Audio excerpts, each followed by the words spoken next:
cats and kittens, this is Lex, and welcome to Lex Extemporaneously, where I talk about my fiber love and everything associated with it. I will post this on Instagram. My Instagram is Lexicom with a 3 instead of an E. And I will also, you'll also see this on YouTube if you're so inclined. Anyway, this is a very short episode because I'm currently working on the Q2 episode, which should hopefully be out this week at the beginning of Q3. So I'm all full of wind. All right, let's get started. This very special episode is all about the Wine Country Yarn Hop of 2022 that went on, I believe, from Friday of last week to Sunday. It was a great deal of fun. I was not able to start on Friday because I live a considerable distance away and I was still working. But starting Saturday, I made it my business to pack up my small child and head into wine country. Now, my first stop was in Petaluma, which is about, I want to say 2 hours north of the Bay Area, and that's kind of where I live. So it was a really nice drive. Just so you know, I'm a lover of drives, so I will happily drive up and down the highways all by myself just for fun. I grew up in a home where my father loved to drive, so I've inherited his deep love. So picked up my kid, packed her up, popped her in the car, and off we went. It was a great deal of fun. So, like I said, first place we stopped was Fiber Circle Co. Now, I had been there when they were in Cotati, which is about 10 to 15 minutes south of Petaluma. I don't remember if it's south or north. I get it all confuzzled because further north of the Bay Area, I am not as versed. I think until you get to around Sacramento, a little more versed. But the first place I saw this proprietress was in Cotati. She moved her business to Petaluma, which was kind of great because until about 4 or 5 years ago, there was an excellent yarn shop in Petaluma called Knitterly, but then it closed, which was very heartbreaking. So this place has about the same amount of space. The space itself isn't as beautifully architectural, but it's a really, really soothing, happy place. Lots of space for classes, a pretty balanced yarn cabinet, or I was gonna say cabinet, or a very, how do I put this? A thoughtfully curated yarn supply. So there's a lot of indie dyers. There's a couple, I think, that are locavores. And I think they have their own in-studio dyers as well. And I think they also procure yarns from the nearby area, as well as your standard Malabrigo and things like that. So I was there on a mission, and I was looking for a yarn from a company that I'd been really interested in, but I'd never gotten to see. So this is what I ended up picking up. It's called Playful Day Yarns. I've heard of her. She dyes in Petaluma. I thought she had a podcast at one point, but I can't remember. Maybe she still does. But her name in the yarn has been just wandering into my brain, and I thought I had to have some. So I picked up this. This is her Merino DK. It's 248 yards, and the colorway is Drizzle. It's super chuff. It looks almost like a blue lavender. So I have 1 skein of this and 3 skeins of the blueberry colorway, which is definitely a darker moodier blue. It looks kind of purple on screen, but it's reads more like a storm cloud with more blue in it. So that's what I picked up from the first shop. Then Castaway is a lovely little shop in Santa Rosa.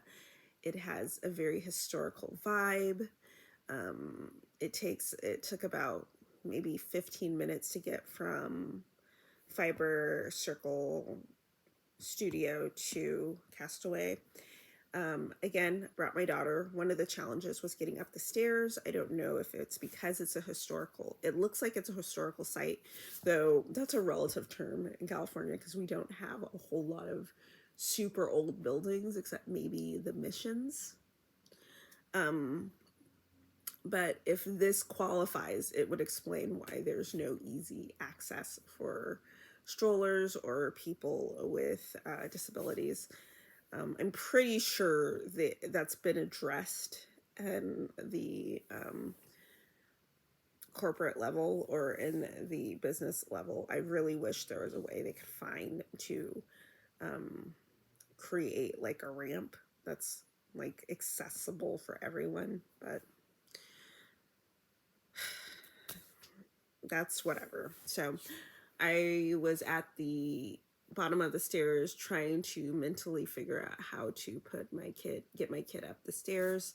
This lovely white woman, short cropped hair, probably 10 to 15 years older than me, saw me trying to sort this out in my pea brain, walked down, grabbed the front of her my daughter's stroller and helped me walk it back up. She was carrying a lot of the weight too, and she was, thank you, ma'am. I didn't get your name. I'm so grateful. And then she wished me a happy yarn shop. So that really made my day and made the experience. I think that may have been my highlight of the yarn crawl. So Castaway. I always think Castaway and Folk because I know until I want to say 3 or 4 years ago, they were attached with another organization, and then that organization split off, so it's just the yarn. So lovely space, lots of space, all of the latest trends in yarn they have, and they also had the proprietress of the Dye Project, who is a locavore dyer. I think she is based in Santa Cruz. And the reason I'm saying that is that yarn shop in Santa Cruz has a lot of her stuff. So I think she's based there. But she came all the way up and she had beautiful stuff. But before I tell you about that, let me circle back. So at Fiber Circle Studio, Sincere Sheep was actually outside of the storefront selling her wares, and that was one thing I wish I would have done. It was go to Sincere Sheep because I love her work, her Cormo, her just all of her yarns, and the fact that all of her yarns are naturally dyed. It's a feast for the eyes. Okay, let's move forward back to Castaway. So went there, decided to make this a locavore experience, and picked up this. This is from Sea Change Fibers by the Dye Project. I don't know if they're two different organizations. I don't think they are. I think it's one thing. But yeah. Here's her, what are these called? Yarn sleeve. I think this is absolutely adorable. So this yarn is called Ravine Heathered Fingering, and this is 100% gray British Cormo. 343 yards and 100 grams. The colorway is Oyster Shell. Now, it is this pinky, pale pink, over-dyed on a gray base. So it really does have that heathered effect that is promised in the title of the yarn. It's got a very refined feel. I was actually comparing this to some other Cormo I had, and that Cormo is a little bit rustic, but this is definitely more refined. It's got a tooth that I really appreciate. And I believe this is not superwash because they normally say it is. So I've got 2 skeins of this. I think it's going to be something very beautiful. And I'm actually going to be, after I finish this episode, I'm going to go and pick up maybe 1 or 2 more skeins of this. All right, so next, so if you're keeping track, I'm looking at 2 sweater quantities of yarn so far. So adding to my next sweater quantity of yarn, is there something in my eye? Sorry. Anyway, another yarn, a new base to Sea Change Fibers dye project is this lovely light fingering weight yarn that looks a little bit like denim. It actually reminds me of your first pair of denim shorts when you're a kid. This is called Bayshore Fingering. It's 25% merino, 75% cotton. It's all American grown and milled, which is amazing. It makes me super happy. The colorway is called Democracy is Fading, and it's very much a cheerful but fading denim. It looks really great, and I cannot wait to make a 3 seasonal piece out of this. I have a couple ideas. I just need to cogitate and think a little bit more. So this happened. So that was day 1, 2 stores. Wasn't really planning on coming back again, but on Sunday I determined to have a day to myself. So I left Izzy home and traipsed out again. And of course I stopped at Castaway again because I was dreaming about more of the Ravine Heathered yarn, the Gray Cormo. I thought, ooh, I could get a skein or 2 more of that. They did not have that. I don't know if it's sold out or if she only brought a certain amount, but I will check the website. I think I saw that there's still some of that on the website. But here's a yarn I did see, and I saw it. I was like, oh, that's coming home with me. So I don't know if you've kept track over the years of a particular trend. There are these new yarns, Tweety, that's Hedgehog Fibers Tweety, La Vietnamese, Cory Confetti, these yarns with, these tweed yarns with natural fibers, and it's really pretty. I'm glad it's making a comeback. So Dye Project's response to that is a really fun yarn base. She has something called Super Bloom, and I believe it's a superwash, and then the Bloom Tweed, which is what I chose because I'm trying to move away from superwash, even though you saw that I bought some. So I picked up the Bloom Tweed worsted. It is 89% Rambouillet and 11% Nups. You can see the Nups. These are cotton. These are more carefully encased than I've noticed in either Tweety. I have Tweety or Cory Confetti. I have several sweater quantities of Cory Confetti. So I have a particular pattern in mind, and I'm going to test my theory. I don't normally like purple, but I didn't like the blue that they had, so this was the closest thing to something I would wear. So there we go. And after that, I determined to go to Healdsburg. I was not going to Ukiah to the final yarn shop. I may make a trip sometime this week, since again, as I said, I'm off for the week, and it would be a really nice drive to go by myself and just get away from everything. Maybe get some homework done. So, but I thought at the very least, Pearls of Joy is just up the road, and I went there the last time I did the yarn hop, and it's a beautiful drive, so why not do that again? So that's what I did. It is a lovely drive. I think it's another 15 or 20 minutes, and it's a cute little shop. It's a very mom and pops, like a couple of sparks of really, really extravagant yarns, but pretty standard affordable yarn bases, lots of baby yarn, lots of indeterminate wool yarns. It's the kind of place you go if you want that extra skein for a project for your kids or something. It's a very accessible store.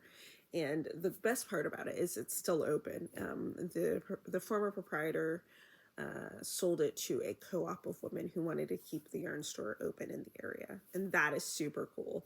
When I heard that, I was like, I definitely have to go buy something. So I did not maintain my theme of getting locavore yarns, but I have to say this is definitely a first love yarn, so I'm willing to make that exception. So Noro is one of the yarns that really brought me into the fiber community. The company has such an eye for color and fibers. It really revolutionizes how you perceive fabric in your chosen medium.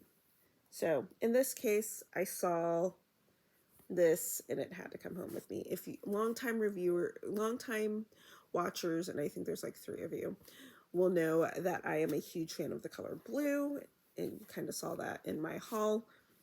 This is almost what I would consider the platonic shade of blue as far as I'm concerned. Now,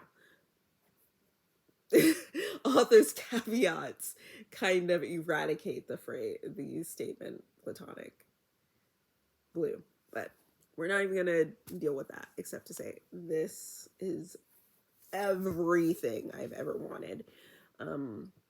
So this is Silk Garden Solo, half silk, half mohair, and then a pinch of wool. I'm so chuffed about this. I have like 15 ideas of what I want with this, but really the blue just kind of sang to me, so I got 9 skeins of it.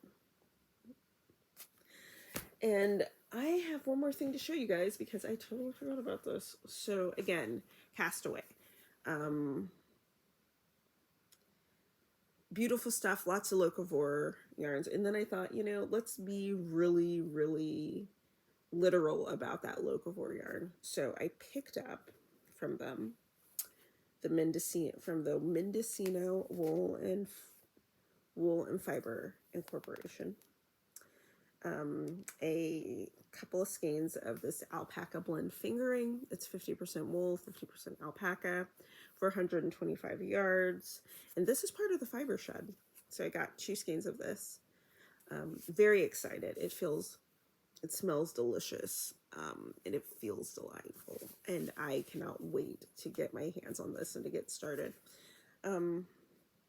Beautiful yarn. The alpaca seems to be meshed pretty well, but you can definitely tell the alpaca. I can't tell the grade necessarily, but it does feel soft to the skin. Granted, I am not a sensitive fiberist, so your mileage may vary, but it is quite a lovely bit of yarn. And so I think I have sufficiently blown out my yarn budget for the month, but it was a really enjoyable experience, y'all. So on that happy note, I bid you all a fond adieu.